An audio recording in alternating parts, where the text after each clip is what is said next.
السلام علیکم جی 5 بج رہے ہیں رات کے، لیکن پوری رات یقین جانیے کہ نیند نہیں آئی جب سے یہ معاملہ سنا ہے کہ یہ جو گجر خان میں موٹر وے پہ یہ جو ایک خاتون کے ساتھ حادثہ پیش آیا ہے کہ کس طرف ہم جا رہے ہیں، پھر عذاب کیوں نہ آئیں، پھر زلزلے سیلاب کیوں نہ آئیں، یہ ہماری قوم کس طرف جا رہی ہے، یہ ہماری حکومت کیا کر رہی ہے، پولیس کیا کر رہی ہے، کیا ہمارے اداروں کا کام پولیٹکس میں انوالو ہو کے یہ توڑ جوڑ کرنا ہی ہے یا اس قانون کی طرف بھی کچھ آئیں گے؟ کیا ہماری عدلیہ ابھی آپ نے پچھلے دنوں یہ کل کی رپورٹ ہے کہ جی وہ کوئٹہ میں جس نے بیچارے پولیس کانسٹیبل کو کیمرے کی آنکھ نے بھی اس کو کیچ کیا ہے، اس کے باوجود جو ہے وہ اس کو باعزت بری کر دیا گیا۔ یہ ہمارا نظام کس طرف جا رہا ہے؟ وہ کہتے ہیں کہ جس کھیت سے دہقاں کو میسر نہیں روزی عزت، اس کھیت کے ہر خوشہ گندم کو جلا دو۔ عمران خان صاحب، آپ نے حکومت میں آنے سے پہلے جو دعوے وعدے کیے تھے، اور افسوس کی بات یہ ہے، شرم بے حیائی کا مقام یہ ہے کہ اس کے بعد کہتے ہیں جی کہ ضروری نہیں ہے کہ ہر بات کو پورا کیا جائے۔ بات یہ ہے کہ ہمارا ملک اسلامی مملکت خدا داد پاکستان اس لیے نہیں بنا تھا کہ خواتین کی عزتیں اور عصمتیں سر عام لوٹی جائیں۔ یہ مقبوضہ کشمیر ہے؟ یہ کیا تماشا لگایا ہوا ہے؟ اگر ساہیوال واقعے کا نوٹس لیا جاتا ہے، نوٹس تو بہت لیے جاتے ہیں لیکن سزا نہیں دی جاتی۔ حیدرآباد میں جن بچیوں کے ساتھ ریپ ہوا، لاہور میں جہاں پہ جن بچوں کے ساتھ ریپ ہوا، قصور میں جن کے ساتھ ریپ ہوا، کسی کا آج تک آپ نے کوئی کسی قسم کی کوئی بھی کسی کو سزا دی ہے؟ پاکستان کے اندر ان 3 سالوں میں جتنا اس ملک کو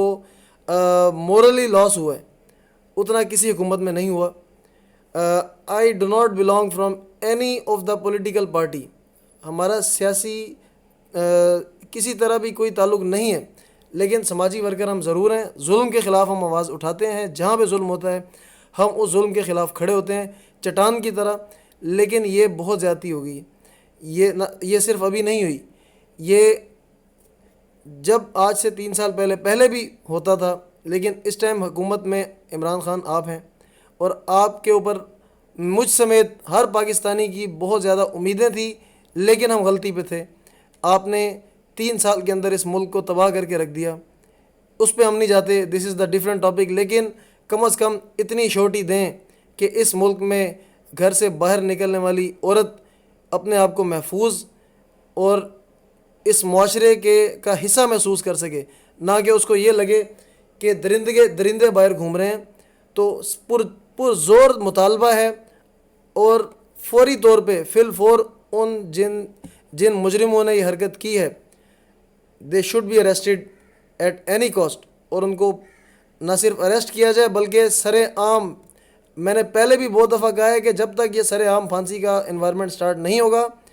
ان درندوں کے ساتھ، تب تک جو ہے وہ جرم میں کمی نہیں آئے گی۔ تو ہماری عدلیہ کو چاہیے، ہمارے قانون نافذ کرنے والے اداروں کو چاہیے کہ ان کو ہاف فرائی فل فرائی فوراً کریں، تاکہ آئندہ کسی ماں بہن بیٹی کی عزت اور عصمت پہ کوئی ہاتھ ڈالنے سے پہلے سوچے کہ عبرت کا نشان بنا دیا جائے گا۔ تو میرا پرزور مطالبہ ہے ہمارے anti crime for human rights کی طرف سے، پاکستان یوتھ اسمبلی کی طرف سے، کہلوں یوتھ فیڈریشن کی طرف سے، سوشل یوتھ الائنس کی طرف سے، اور پاکستان کے اندر جتنی سماجی تنظیمیں ہیں، جتنی ہیومن رائٹس کی تنظیمیں ہیں، جتنی وومن رائٹس کی تنظیمیں ہیں، ان سب کی طرف سے بھرپور مطالبہ ہے کہ ان چوروں، لٹیروں، ڈاکوؤں کو، ان ریپسٹ کو جنہوں نے گینگ ریپ کیا ہے، ان کو فوری اریسٹ کیا جائے، اور نہ صرف ان کو اریسٹ کر کے الٹا لٹکا کے قتل کیا جائے، اور بے دردی کے ساتھ ان کا وہ حشر ہونا چاہیے، تاکہ ان کو پتہ لگ جائے، نہ صرف ان کو بلکہ تا قیامت تک پاکستان کے اندر کسی بیٹی کے ساتھ پھر ایسا نہ ہو۔ اور بلکہ نہ صرف یہ مطالبہ ہے بلکہ اس سے پہلے جتنے تمام کیسز پینڈنگ ہیں ان ٹاپکس کے اوپر، وہ بھی تمام کے تمام فوری طور پر ان کے قیدی، ان کے مجرم جو جیلوں میں، ان کو کل کی ڈیٹ میں نکال کے پھانسی دی جائے۔ خدا کا خوف کریں، اس کے ذمہ دار عمران خان سمیت تمام حکومت کے عہدے دار ہیں، تمام پولیس کے ڈپارٹمنٹ کے جتنے رسپانسبلز ہیں، جن کی یہ ذمہ داری تھی کہ یہاں پہ عوام کو تحفظ فراہم کیا جائے، وہ تمام کے تمام اس میں رسپانسبلز ہیں، اور ان کی ذمہ داری ہے، اور ان سے آخرت کے اندر سوال ضرور ہوگا۔ تو خدا را یہ ملک ایک اسلامی ریاست پاکستان ہے، ریاست مدینہ کا نعرہ لگانے والوں، اس ملک کے پہ رحم کرو، اس ملک پہ رحم کھاؤ۔ ہم بھی ہاتھ جوڑتے ہیں، آپ لوگ تو سیاسی ہاتھ جوڑتے ہو، ہم اپنی ماؤں بہنوں بیٹیوں کے لیے، اس ملک کے غریب طبقے کے لیے، اس ملک کے middle class lower middle class طبقے کے لیے آپ سے ہاتھ جوڑتے ہیں کہ خدا را ان پہ رحم کرو، ان کو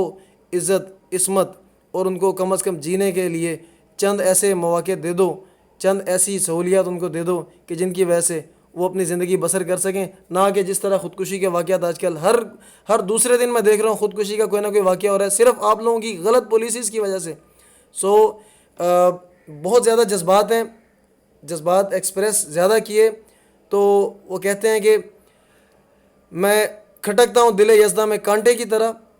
اور ہم تو حق مدت سے حق گوئی کے مجرم ہیں حضور، ہم پہ الزام بڑی دیر کے بعد آیا ہے، اور میں جو دیکھتا ہوں وہی کہنے کا عادی ہوں، میں اپنے شہر کا سب سے بڑا فسادی ہوں، جب تک ظلم نہیں رکے گا ہم بولنا بند نہیں کریں گے، کھل کے بولیں گے، جب تک آپ لوگ اپنی ذمہ داریوں کو نہیں سنبھالیں گے۔ بہت شکریہ۔